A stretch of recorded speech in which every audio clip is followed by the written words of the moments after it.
I want to try this, but I don't know, maybe I'll get it. I've not been practicing the mixture of English language and Yoruba language together to tell a story. Yeah, but I think I'll get it right. This is my cap, I need to adjust it.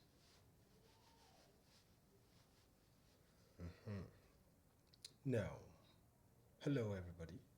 This is me, Blog. What do I have for you today? I want to talk about a Yoruba proverb that stated that Àgù kò jẹ́ lábẹ́ Gèésì, iṣẹ́ ọwọ́ wa làwa ń jẹ. What does this mean? What is the meaning of Àgù? What is the meaning of Gèésì? You have been hearing, like you might have heard about the word Gèésì, which simply means the white, the Uyibos that came to colonize our forefather. And Àgù are also the white, but they are different. Àgù are the Portuguese. They are the first to come to Nigeria, to come to Africa, to colonize us, especially in this West African Nigeria, West Nigerian, the Yoruba land. So the Portuguese are the first to come to our side. They are the first to buy slaves from the kings and from the ballets in the olden days. So the Portuguese are Àgù. Yoruba people call them Àgù. And the Geesi are English, the British, the white people. All of them are white, but Yoruba people give them name so to separate them. Now, why did the proverb comes out? Àgò kò jẹ́ lábẹ́ Gẹ̀ẹ́sì, iṣẹ́ ọwọ́ oníkálùkù ló ń jẹ. What is the meaning? This is it. As I said earlier, that the Portuguese, the Àgò, are the one that firstly came to Africa to buy and selling slaves. So they are the one to firstly came to Nigeria to buy and sell slaves, but then they are not coming here. They did not came here to to colonize us. They came to do business. They want to partners with our kings, the corrupted kings, the corrupted king, the corrupted ballets, the corrupted head of towns, head of states.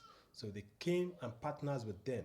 So people who owns them, people who owns the kings, who owns the ballets, or who owns the riches, they would take the people in and sell them.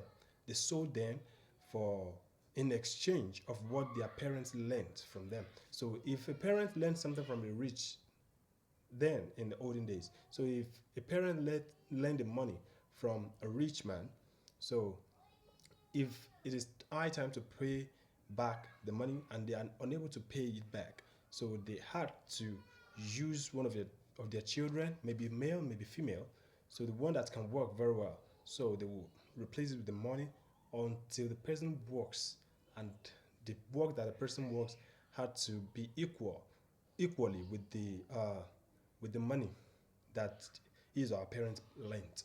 So when the person cannot work too much, or the person cannot work to the extent of their expectation, they sell the person to the slave market. So they sell it to the Àgù, the Portuguese then. So now, when the Portuguese have now been in business with the Nigerians, with the Yorubas, they have been in business before the British come. So when the British come, they come to colonize completely. They come to take everything that is valuable from us. So then the Àgù people, they start doing their business. They didn't even care about the British. They start doing their work. So they start doing their business with the corrupted kings and corrupted ballets. So then the Britons arrived. When they arrived, they start to colonize. They start to take everything with some games. It couldn't come from like force. So they had to do some strategies to gain the heart of our leaders then. So they might give them a glass that is common. So everyone knows that. So they might give them a glass and take lands from them. So they might give them something simple and take something valuable from there. So now you know that these people are now two, the Portuguese and the British.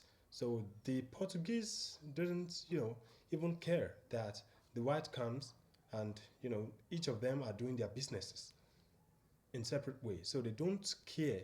The Portuguese doesn't really care about the British that they came to colonize. They cannot colonize them because they are whites.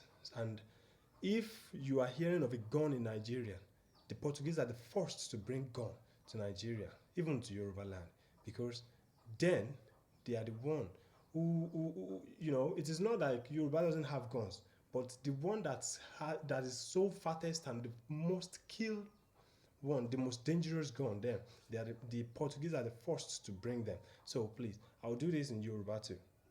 Please subscribe to my channel, Kunle Blog TV.